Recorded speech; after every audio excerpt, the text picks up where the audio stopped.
Thanks, Bernd. And thanks to Jean-Luc for coming and presenting the document to us. I have to say, I worry about this consultation beyond simply the ISDS, the narrow issue that it deals with, and the way we've responded to it, because it's often said in the UK and other member states that the EU is an elite project, an argument and an accusation I've always defended ourselves against. But here we have a consultation where 150,000 people have responded. The Commission doesn't like the outcome. So people like Christopher say far too many of the great unwashed have taken part in the discussion.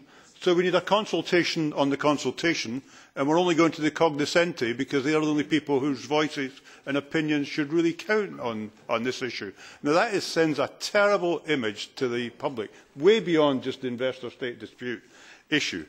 On investor-state dispute, even Jean-Luc said, I didn't get his exact words, but it was something to the effect that much of the opposition was because people hadn't experienced ISDS.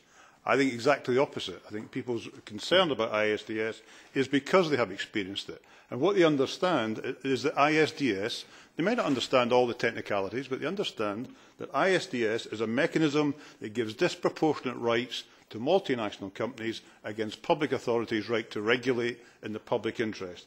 And it also gives foreign companies and foreign investors greater rights than domestic ones.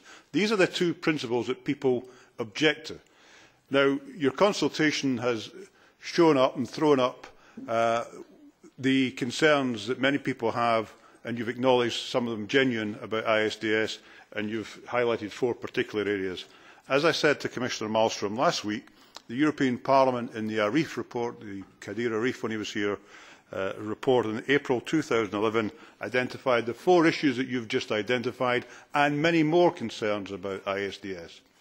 The conclusion you've drawn a bit late is that there are some serious problems with these issues, but the answer is to tinker with them, is to find repackaging, reshuffling, rewording in order to overcome these fundamental flaws, because they're not just about tinkering, they're fundamental flaws in the ISDS system. And just to be absolutely clear, for Christopher's sake, because he said if you draw these conclusions about TTIP, you have to draw it for CETA and for Singapore. Yes, we do. We draw exactly the same conclusions for CETA, Singapore, and for the ISDS mechanism. And our view, and my view of my group, is that ISDS should be scrapped. My favourite pop group, Orange Juice, said, rip it up and start again in one of their songs. Let's rip it up and start again. Let's move back to finding how we can make better domestic remedies for investors and ensure that state-to-state mechanisms work. Because ISDS does not carry with the British public, and it doesn't carry, or the European public, for the very good reasons that you've outlined in the report, but you haven't drawn the right conclusions from it. Frau